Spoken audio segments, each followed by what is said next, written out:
নমস্কার বন্ধুরা, সবাই কেমন আছেন? প্রচণ্ড গরম। এই গরমে আর কাকে কি জিজ্ঞেস করবো, সবাই এই গরমে হাল বেহাল হয়ে যাচ্ছে। যাই হোক, আজ আমি চলে যাচ্ছি ব্যাঙ্গালোরে। তো সমস্ত 5টা 15-তে উঠে পড়েছি। এখন বাজে 5:45। তো একটু কিছু খাবার তৈরি করব।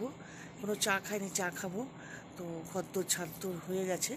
তো এবারে একটুখানি চা খাবো, খেয়ে মানে ট্রেনে খাবারের জন্য কিছু খাবার তৈরি করে ফেলবো। তো সেই জন্য প্রস্তুতি নেওয়া হয়ে যাচ্ছে। তো সেই জন্য আগে আপনাদের সাথে একটু দেখা করে নিলাম। সবাই কেমন আছেন? সবাই এই গরমে ভালো থাকবেন। ব্যাঙ্গালোরও এবার প্রচণ্ড গরম পড়েছে। ছেলেমেয়ে বলছে জলেরও খুব ক্রাইসিস হচ্ছে। তবে আমরা যেখানে থাকি সেখানে এখনও পর্যন্ত জল ঠিকঠাক চলছে। দেখা যাক, যাচ্ছি তো কয়েক মাস থাকবো, সেপ্টেম্বরে ফিরবো। তো গাছ প্যাকিং তো মোটামুটি হয়ে গেছে, আর অল্প একটু প্যাকিং করা রয়েছে। তো চলুন রান্নাঘরে ঢুকে পড়ি তাড়াতাড়ি, আর বেশি টাইম নেব না, কারণ রান্নাবান্না তো সেরে ফেলতে হবে। 8টার মধ্যে বেরিয়ে যাব। তো গাছপালা আমি আমার দিদির বাড়ি কল্যাণীতে রেখে এসেছি, আর এই গাছগুলোকে রেখে যাচ্ছি আমি আমার ব্যালকনিতে। তাই জন্য যথেষ্টভাবে মানে জল দিয়ে, যাতে শুকিয়ে না যায় জল, এই যে পুরো টুপু টুপু করে বালতি ভরে এনে এক একটা বালতিতে পুরো জল ভরে একদম রেখেছি। তো দিদির মেয়ে আসবে বলেছে, তো কবে আসবে জানি না, তাও মাসে একবার কি দুবার আসবে বলেছে, এসে একটু জল টল দিয়ে দেবে। এদের জন্য বুঝলি না, এদেরও তো প্রাণ আছে। এদের জন্য আজকে মনটা ভীষণ খারাপ। আর তার মধ্যে আরও খারাপ লাগছে যে এতদিন ধরে ঠাকুরকে একটু পুজো দিতে পারবো না, না খেয়ে থাকবে। খুব মনটা ভীষণ খারাপ লাগছে, কিন্তু কি করব, উপায় নেই। কেউ নেই যে মানে পুজো আচ্চাটা দেবে, ঠাকুরের সামনে একটু জল বাতাসা দেবে, কিছু নেই। তাই একটু আজকে পুজো দিয়ে ঢেকে ঢেকে বেরোবো। তো যাক, আর বেশি না, এবারে রান্নাঘরে চলে যাই, নাহলে লেট হয়ে যাবে আমার। চলুন রান্নাঘরে গিয়ে দেখা যাক কী করছি আমি। এই যে প্রথমে একটু তৈরি করে নিয়েছি। এটা আমি একটা বানাবো গ্রিন রাইস। এটা হলো সাউথের স্টাইলের। তো কয়েকটা কাঁচা লঙ্কা, কারণ আমরা ঝাল কম খাই, তো কয়েকটা কাঁচা লঙ্কা নিয়েছি, একটু কারি পাতা আর ধনে পাতা কেটে নিয়েছি, একটু রসুন, দুটো টমেটো, একটা পেঁয়াজটা কেটে এটা তেলের মধ্যে একটু ফ্রাই করে নিয়ে এগুলো একটু বেটে নেব, রেডি করছি। আর এটা হলো, আর রুটি করার টাইম নেই, সেই জন্য কালকে রাত্রেবেলায় পরোটা কিনে নিয়ে এসেছি, পরোটাটা নেব। একটু তরকারি করা আছে ফ্রিজে, তো সেইটার সাথে হয়ে যাবে আজকের দিনটা। এই যে ভাতটা রয়েছে, অল্প ভাতই, কারণ আমরা খুব একটা ট্রেনের মধ্যে তো খাওয়া যায় না, আর খুব একটা খাইও না, তাই জন্য ফটাফট আর রান্না করে ফেলি। এগুলি সব ঢেকে ঢুকে রেখেছি যাতে একটু ধুলো টুলো না পড়ে। কী করি বলুন, একার ঘর ফেলে যাচ্ছি। আর এই যে অলরেডি, দাঁড়া লাইটটা জ্বালাই, অলরেডি প্যাকিং। এই একটা হয়েছে, ওই একটা, এই একটা, এটার মধ্যে যাচ্ছে সমস্ত ছেলে মেয়ের খাবার।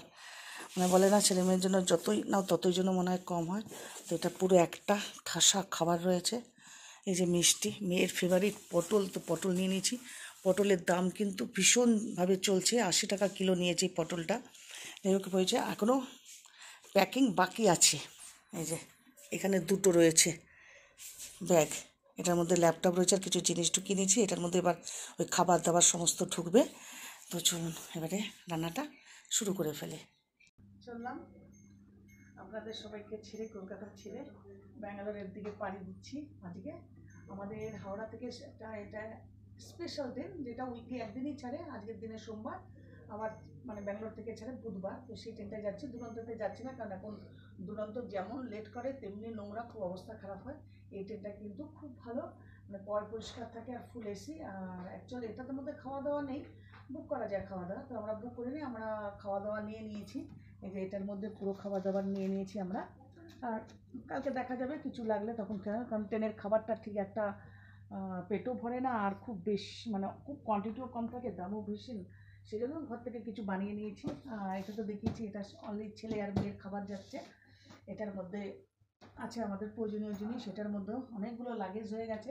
দুটো মানুষ, কি করব বুঝে পাচ্ছি না, ভীষণ টেনশন হয়ে যাচ্ছে। তার মধ্যে আবার এই যে গঙ্গা জল খুব ভারী হয়েছে, গঙ্গা জল নিয়ে যেতে হয়, কারণ ওখানে গঙ্গা জল তো পাওয়া যায় না। অনেক লাগেজ। ওলা বুক করেছি, প্রথমে ওলা ক্যান্সেল করে দিয়েছে, দিয়ে আবার সেকেন্ড টাইম ওলা বুক করেছি। এই যে দেখাচ্ছে 5 মিনিট আর আছে, আসবে। তো নিচে নামবো এখন আমরা। তো চলুন যাই। খুব দেরি হয়ে গেল গাড়িটা পেতে, 9টা বাজে এখন পাক্কা। এদিকে আমাদের 10টা, কত 10:30 না 10:30টাতে ট্রেন। খুব টেনশনে আছি কটার মধ্যে পৌঁছবো। ওখানে গিয়ে আমার কুলি ধরতে হবে, কুলি নিয়ে যাবো ভিতরে। লাগেজ প্রচুর বেড়ে গেছে, যার ফলে টেনশনটা বেশি হয়ে যাচ্ছে। তো দুকা দুকা করে বেরিয়ে পড়েছি। চাই স্টেশনে গিয়ে তারপরে দেখা যাবে বাকিটা কি হয়।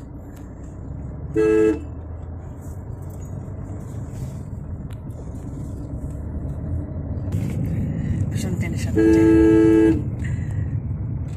কখন গিয়ে পৌঁছবো বলতে পারছি না। এখনই বাজে 9:05 বেজে গেছে। টেনশনই টেনশন, কারণ লাগেজ প্রচুর। ওখান থেকে কীরকম কুলি কখন পাবো আবার, কারণ কুলি আসলেই হবে না, কুলির ঠেলা গাড়ির দরকার, সেই ঠেলা গাড়ি কুলির দরকার। টাইম মতো সব পেয়ে গেলে খুব ভালো হয়। স্টেশনে গিয়ে দেখা করছি আবার।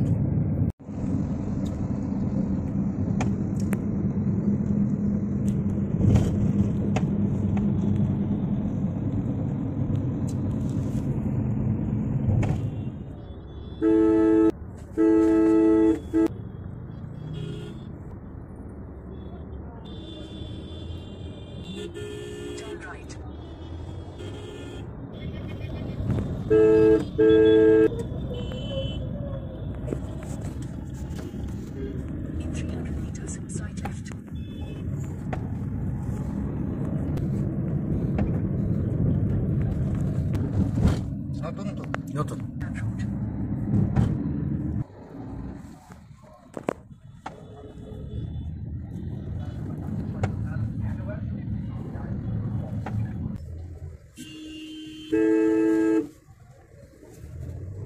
পৌঁছে গেছি, পৌঁছে গেছি।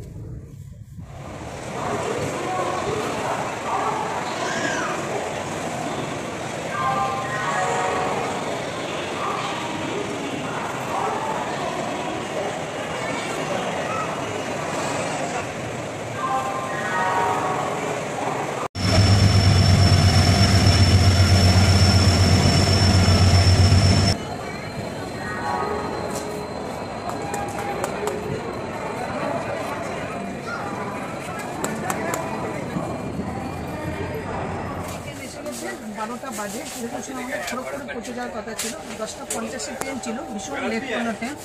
জানি না ব্যাঙ্গালোরে গিয়ে কোথায় পৌঁছাবে। তো ভেবেছিলাম আলাদা আলাদা সিট পড়েছে, তো একই সাথে পড়েছে সাইডের সিট। আর এসে 30-31। তো চলি, গুরুর নাম করে, ঠাকুরের নাম করে। কখন গিয়ে পৌঁছবে কালকে জানি না। ভালো লাগছে না একদম। সবাইকে খুব মিস করবো। অনেকদিন বাদে আবার আসবো আমি কলকাতাতে। এখন যাই। চলো, খুব গরমও লাগছে, এসিটা বন্ধ করে রেখে দিয়েছি, ভীষণ গরম।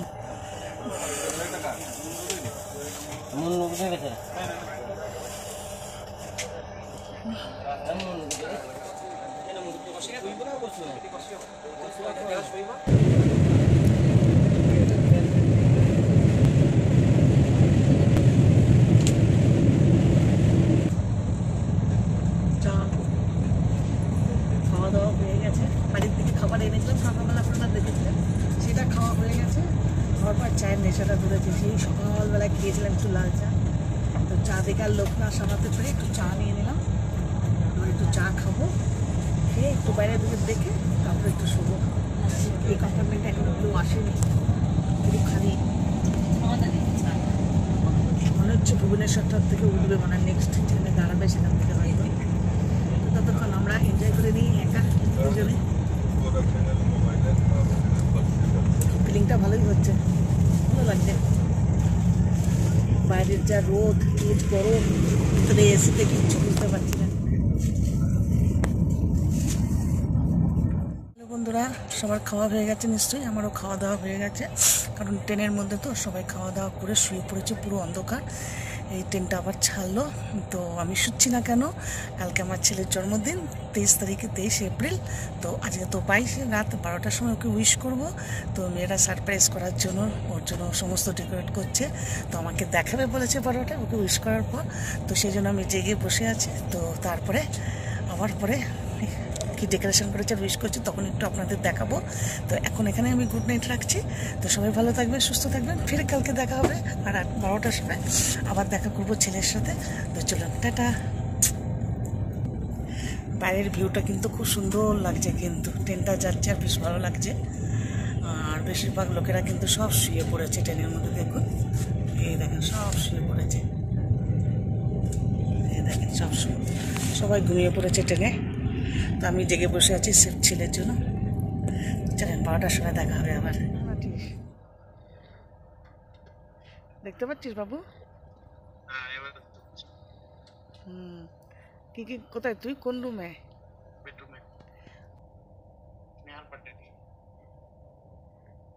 ওহো।